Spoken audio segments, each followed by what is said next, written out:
नमस्कार दोस्तों, आप सुन रहे हैं अपना यूट्यूब चैनल आराध्या इमोशनल कहानियाँ। आज मैं आपको सुनाने जा रही हूँ प्यार में इतना दर्द किसी को ना मिले। आदित्य पढ़ने में थोड़ा एवरेज और लड़कियों के मामले में थोड़ा कच्चा था। उसकी मुलाकात 11th स्टैंडर्ड में खुशी से हुई। खुशी पढ़ने में अच्छी और अपने फ्यूचर के बारे में बहुत सोचने वाली लड़की थी। धीरे धीरे 11th खत्म होते होते वो अच्छे दोस्त बन गए थे और 12th में आदित्य ने खुशी से अपने प्यार का इजहार कर दिया, लेकिन खुशी ने इनकार करते हुए उसे बड़े प्यार से समझाया हमें कि इससे हम दोनों की ज़िंदगी खराब हो जाएगी, क्योंकि हम ना ही क्लास में पढ़ पाएंगे और ना ही घर पर। आदित्य को खुशी की बात थोड़ी बुरी लगी, लेकिन उसे समझ में आ गया कि खुशी सही कह रही है और उसे अपने फ्यूचर और पढ़ाई पर फोकस करना शुरू कर दिया।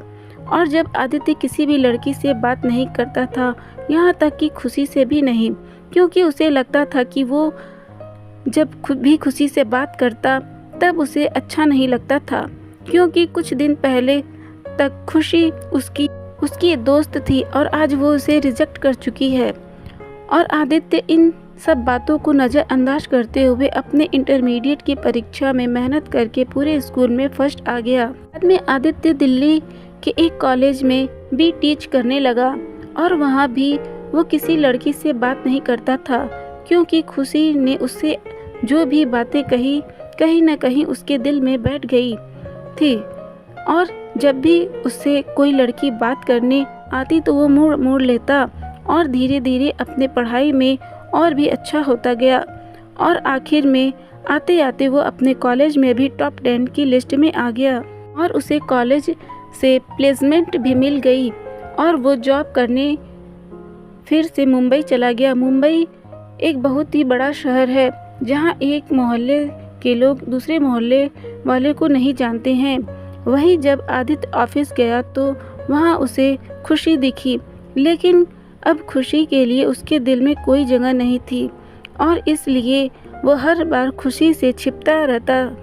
इसलिए नहीं कि वो उसे नाराज़ था, बल्कि इसलिए क्योंकि वो फिर से खुशी की ज़िंदगी में नहीं आना चाहता था। लेकिन वो कहते हैं ना कि भगवान की मर्जी के आगे किसी की नहीं चलती। एक दिन ऑफिस के कैंटीन में खुशी ने आदित्य को देख लिया और उसके पास जाकर उससे बातें करने लगी। आदित्य के पास भी खुशी से बात करने के अलावा और कोई विकल्प नहीं था।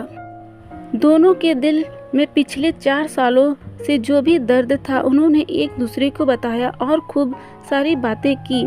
खुशी ने उससे बिछड़ने के बाद अपने सफ़र के बारे में बताया और आदित्य ने उसके बारे में पूछा, जिसके बाद आदित्य को कहीं न कहीं लगने लगा था कि खुशी गलत नहीं थी और आदित्य को फिर से खुशी से प्यार हो जाता है। कुछ दिन बीतता है और दोनों की दोस्ती और भी गहरी हो जाती है और एक दिन अचानक आदित्य खुशी से बात करते करते उससे अपने प्यार का इजहार कर देता है, लेकिन खुशी फिर इनकार कर देती है।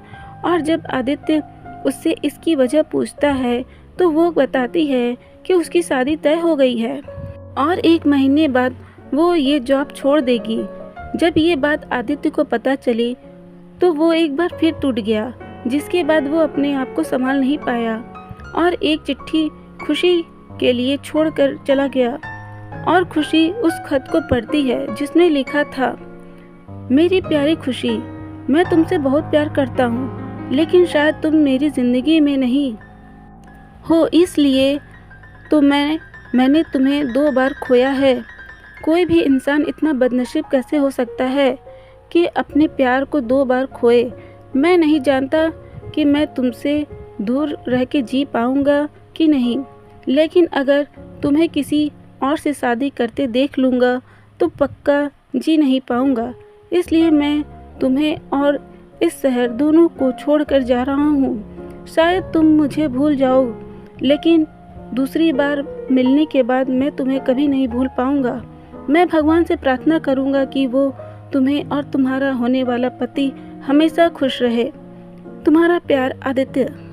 खत पढ़ने के बाद खुशी रोने लगी और आदित्य को बहुत ढूंढा, पर वो कहीं नहीं मिला।